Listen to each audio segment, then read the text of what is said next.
आज हम देखेंगे कि समुद्र के अंदर से पेट्रोलियम कैसे निकाला जाता है। इन सब के बारे में हम देखेंगे। सबसे पहले हम ये बात करते हैं कि प्रकृति ने हमें बहुत सारा चीज़ दिया है। जैसे क्या बताएं आपको कि लोहा, तांबा, प्लास्टिक, बहुत सारा चीज़ें दिया है। आप इन सबको बना नहीं सकते, ये हमें प्रकृति से ही मिलता है। तो इन सब चीज़ों को हम केवल क्या करते हैं, यूज मतलब मॉडिफाई करके हम केवल यूजुअल यानी मनुष्य के लिए यूजुअल ही बना सकते हैं। जैसे आप मोबाइल कैमरा में देखे होंगे, बहुत सारा चीज़ें लगी रहती है, बहुत सारा चीज़ें लगी रहती है। ये हमें कहाँ से मिलता है? ये प्रकृति ने हमें दिया है। और इंसान इसका क्या करता है कि मतलब एक यूजुअल यानी यूजफुल के लिए यूजुअल बना लेता है। तो आज का हमारा टॉपिक है पेट्रोलियम। पेट्रोलियम भी जो है हमें एक प्रकृति से ही मिलता है।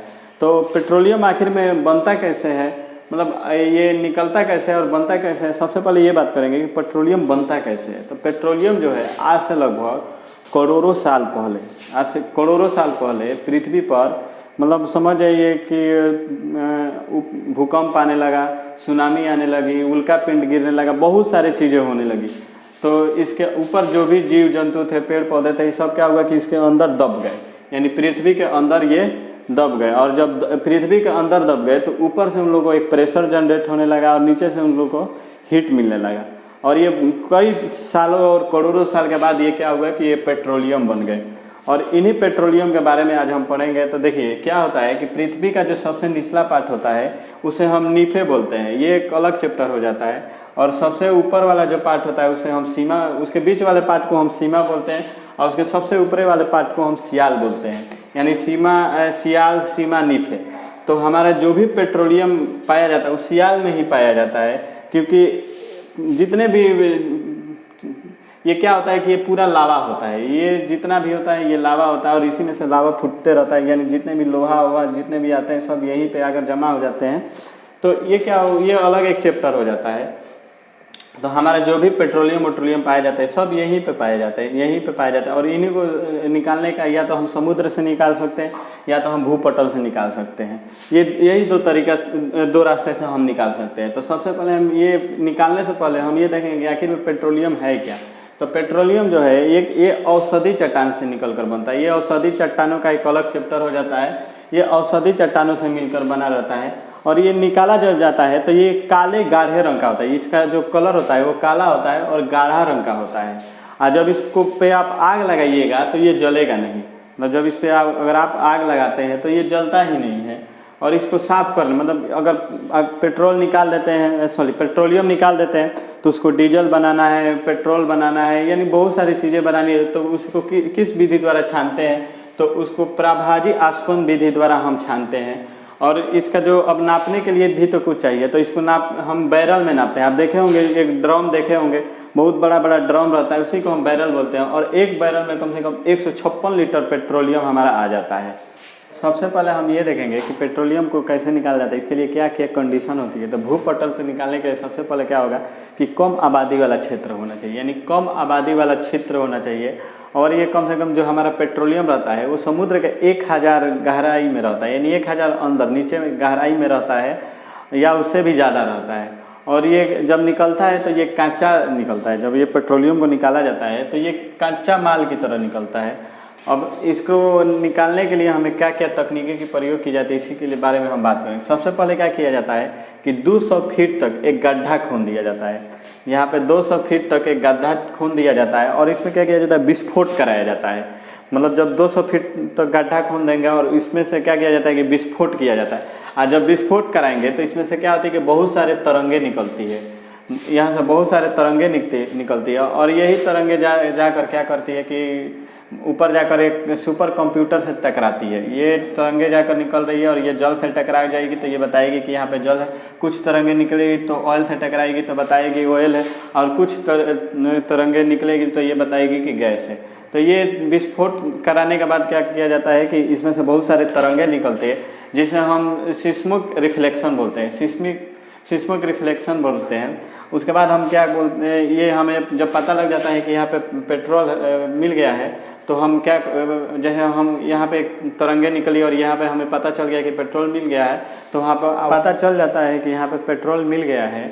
तो वाइब्रेटर द्वारा हम क्या करते हैं कि पेट्रोल को निकाल लेते हैं। तो आगे हम पढ़ेंगे कि पेट्रोल को कैसे निकाला जाता है। इसी बारे में ही हम पढ़ेंगे। उसके बाद आता है समुद्र में। समुद्र के रास्ते से हम कैसे पेट्रोल निकालते हैं, तो समुद्र में बहुत सी सिंपल होता है। वहाँ से क्या किया जाता है कि यहाँ से जहाँ मतलब समुद्र के अंदर से क्या किया जाता है कि कुछ तरंगे छोड़ दी जाती है। जैसे आप देखे होंगे कि जो चमगादड़ होती है वो अपना शिकार पकड़ने के लिए, जैसे उसका शिकार यहीं पे है तो क्या करती है, यहाँ से एक तरंगे छोड़ देती है और ये जाकर बता देता है कि इसका जो शिकार है वहीं पे, ये आकर वापस इसको रिफ्लेक्ट कर देता है और ये जाती है अपने शिकार पे हमला कर देती है। जैसे आप देखे होंगे बड़े बड़े रेडार में, ये हमारा रडार है और ये क्या होता है कि कोई जहाज़ पकड़ने के लिए यहाँ से क्या होता है कि तरंगे छोड़ी जाती है और ये तरंगे आकर यहाँ पे फिर बता देता है कि यहाँ से कोई जहाज़ आपको गुजरने वाली है। इसी तरह आप देखे होंगे कि अल्ट्रासाउंड जब होता है तो क्या होता है कि जब अल्ट्रासाउंड में भी इसी का प्रयोग किया जाता है, उसी तरंगों को प्रयोग किया जाता है जिसे सोनोग्राफी कहते हैं। वो क्या किया जाता है कि पेट के अंदर वो तरंगे छोड़ दिया जाता है जिससे पता चल जाता है कि बच्चे का आकार, ये बच्चा है कि बच्ची, बहुत सारी चीज़ें पता चल जाती है। तो इसी तरह समुद्र में भी क्या किया जाता है कि इसके अंदर एक तरंगे छोड़ दी जाती है और ये तरंगे जाकर टकराती है तो ये बताती है कि यहाँ पर औषधि चट्टान है, गैस है, पानी है। ये तरंगे जाकर बता देती है और वहाँ पे क्या किया जाता है कि वाइब्रेटर द्वारा हम फिर उसको क्या करते हैं कि पेट्रोलियम को निकाल लेते हैं। अब आगे का हम नेक्स्ट टॉपिक देखेंगे कि पेट्रोल को निकाला कैसे जाता है। तो अब हम देखेंगे कि समुद्र के अंदर से या भूस्थल से पेट्रोलियम कैसे निकाला जाता है। दोनों जगह से पेट्रोलियम निकालने का तरीका एक ही होता है।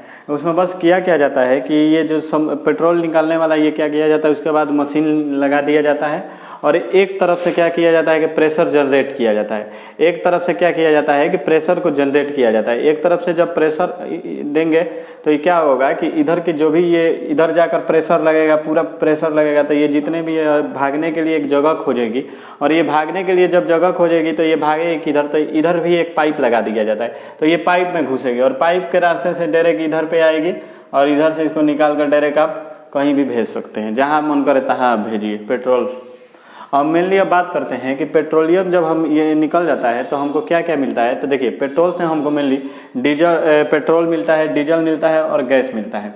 तो पेट्रोल और डीजल का प्रयोग हम लोग इंजन के रूप में करते हैं और ये जो संसाधन है ये हो सकता है कि आज से कुछ साल के बाद ये ख़त्म भी हो जाए। तो आज इंसान जितना इस पर निर्भर हो गया है तो हमें इसके लिए भी आगे भी बहुत सारा पेट्रोल का कैसे बनाया जाता है ये सब हम बाद में बता देंगे। तब आता है गैस। इसमें गैस आता है, पेट्रोल आता है और डीजल आता है। तो पेट्रोल को शुद्धता नापने के लिए हम ऑक्टेन संख्या, अगर इसका ऑक्टेन संख्या ज़्यादा रहेगा तो पेट्रोल शुद्ध है और डीजल का शुद्धता नापने के लिए अगर इसका सीटेन संख्या अगर ये ज़्यादा रहेगा तो ये डीजल शुद्ध है। अब बात करते हैं कि भारत में कहाँ कहाँ पेट्रोल मिलता है। तो भारत में जो है पहली बार जो ऑयल रिफाइनरी मशीन कंपनी बैठाई गई थी वो असम में बैठाई गई थी। उसके बाद भारत में पेट्रोल कहाँ मिलता है। तो भारत में सबसे ज़्यादा अगर पेट्रोल मिलता है तो वो है अरब सागर जो मुंबई के पास में पड़ता है। और उसके बाद ये भारत में एक और जगह है जो खंभात की खाड़ी। आप गुजरात को देखे होंगे, नक्शा के हिसाब से गुजरात ऐसे होगा और इसी के अंदर एक यहाँ पे कुछ खाई पाई जाती है, इसी को हम खंभात की खाड़ी बोलते हैं। भारत में यहाँ पे भी पेट्रोल हल्का फुल्का मिल जाता है। तो भारत में कम से कम 20% ही पेट्रोल मिलता है। कल आपको बताया ही थे कि मग्न तट पे ही जो पेट्रोल मिलता है वो 20% मिलता है। तो समुद्र के जो गहराई होती है, मतलब मैदानी क्षेत्र में जो क्या होता है कि हमारा 80% पेट्रोल मिलता है। तो ये खंभात की खाड़ी में हमारा कितना परसेंट पेट्रोल मिलता है, मात्र 20% ही पेट्रोल। भारत में केवल 20% ही पेट्रोल मिलता है और भारत की आबादी इतनी ज़्यादा है तो इसीलिए हमें विदेशों से एक्सपोर्ट किया जाता है, मतलब पेट्रोल को लिया जाता है, आयात किया जाता है। उसके बाद आता है हवाई जहाज़ में क्या होता है कि अगर मान लें कोई हवाई जहाज़ हो, अगर वो जम्मू कश्मीर से गुजर रहा है या रूस में जा रहा है तो भाई वहाँ पे तो क्या होगा कि टेम्परेचर बहुत कम होगा, यानी ठंडी ज़्यादा पड़ती हो तो उस जगह में उसके इंजन में पेट्रोल जमने की क्षमता हो जाती है। तो उसमें क्या किया जाता है कि एंटी फ्रीजिंग मिला दिया जाता है। और ये एंटी फ्रीजिंग किस चीज़ का बना रहता है, तो ये एथिलीन ग्लाइकॉल का बना रहता है और इसको मिला देने से क्या होता है कि पेट्रोल जमता नहीं।